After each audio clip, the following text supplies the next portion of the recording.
Bonjour à tous. Alors aujourd'hui j'avais envie de vous raconter une petite histoire. Il était une fois dans la nuit noire. Non, je déconne. Je vais vous raconter une histoire personnelle qui m'arrive en ce moment et je vais en faire l'analogie avec ce que nous subissons dans notre profession.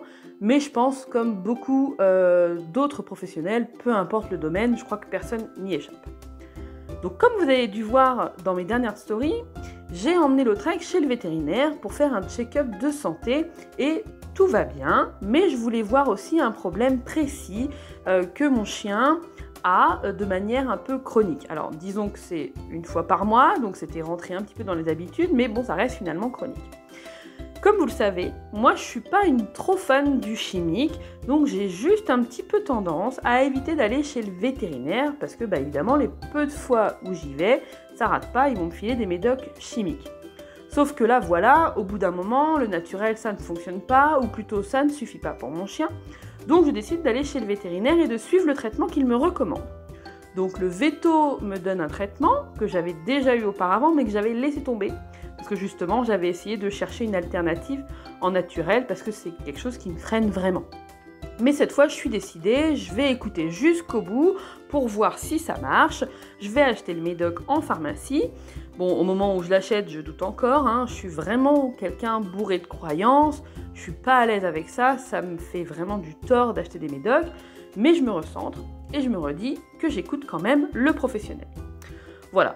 Et donc hier soir, je demande à mon chéri s'il peut donner le médicament à Lautrec parce qu'il faut le forcer, le caler au fond de la gorge, et ça, moi je sais pas très bien le faire, en tout cas lui il le fait mieux que moi. Et là il regarde ce que c'est comme médoc évidemment, donc ceux qui connaissent pas, mon chéri est infirmier, donc il s'y connaît un petit peu en médicaments. Et là il me dit, ah bah non merci, si tu veux tuer ton chien tu le fais toi-même, c'est pas moi qui lui donnerai ça.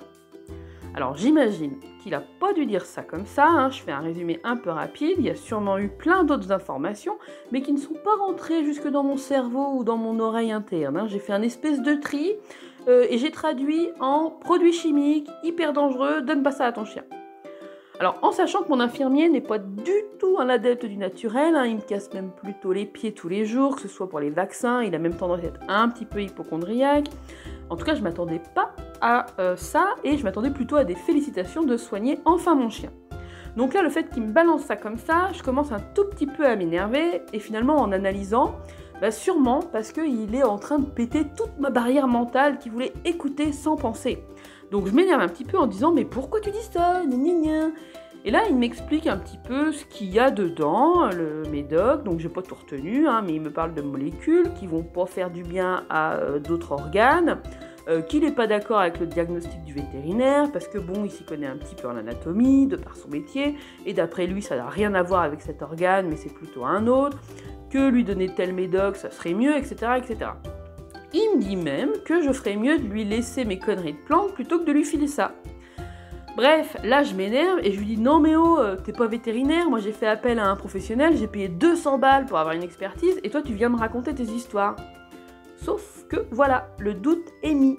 Ça veut dire que maintenant, je ne sais plus entre guillemets qui croire entre le vétérinaire que j'ai découvert pour la première fois et qui certes était sympathique et normalement professionnel, ou mon chéri qui est aussi un professionnel, bien que ce soit pas sa spécialité vu qu'il est dans l'humain, mais néanmoins a su me convaincre, parce qu'il est bien venu renforcer mes croyances, je le connais beaucoup plus et j'ai instauré un climat de confiance avec lui, etc.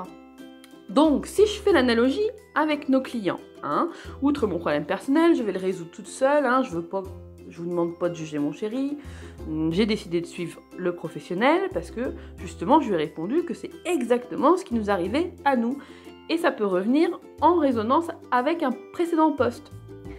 Qu'est-ce qui se passe quand on arrive chez des gens ? Qu'on est quelqu'un de totalement inconnu, qu'on a notre domaine d'expertise et qu'ils nous ont même payé pour ça, et qu'on va leur donner un tas d'informations, qui parfois contredit ce que pense leur entourage proche, voire eux. On le sait tous, on en a marre du tonton maître chien qui sait comment qu'il faut faire et qui donne des conseils.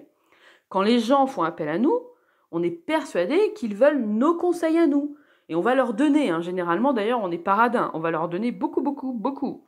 Mais, un petit peu comme moi qui suis néophyte dans le domaine de la santé, quand les gens sont néophytes dans le domaine du chien, tout ce qu'on va leur dire, ils vont filtrer un petit peu. Ils vont retenir que le principal, c'est bien, c'est pas bien. Ils vont retenir ce qui les arrange aussi, ce qui vient renforcer leurs croyances. C'est automatique, le cerveau bloque les nouvelles informations, surtout si elles ne nous plaisent pas. Comment ça, je dois sortir mon chien tous les jours, même quand il pleut? Mes parents, ils ont jamais promené leur chien et ça marchait très bien, alors pourquoi est-ce qu'elle m'emmerde celle-là? On pourrait avoir ce genre de pensée de la part des clients. Donc lorsqu'on quitte la maison de nos clients, qu'on rentre chez nous, qu'on a bien travaillé, qu'on aura dit tout ce qu'on avait à dire, on aura même envoyé un petit compte rendu bilan, mais que derrière, tu as le conjoint ou la conjointe, ou un ami, ou quelqu'un dans leur entourage qui est bénévole au club canin, ou qui a été un maître chien, qui est un professionnel du chien. Alors, nous, on considère que non, évidemment, ils ne sont pas des experts, ils ne sont pas vétérinaires, c'est qu'un petit infirmier. Mais pour la personne, cela peut suffire. Et parfois, cela va avoir même beaucoup plus d'importance que nos paroles. Pourquoi ? Parce que cette personne, elle a sa confiance, elle la connaît depuis plus longtemps que vous.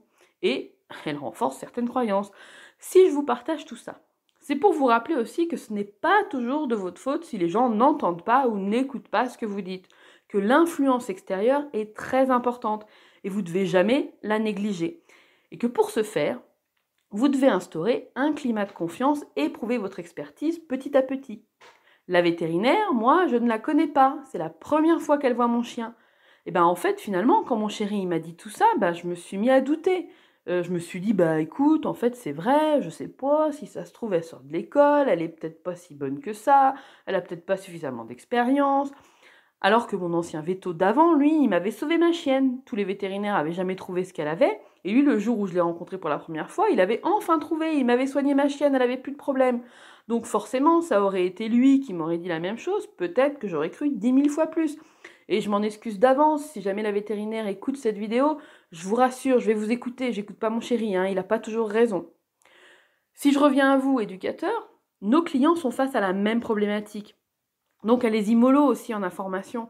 Prouvez d'abord, et oui malheureusement il faut prouver, mais prouvez d'abord vos compétences.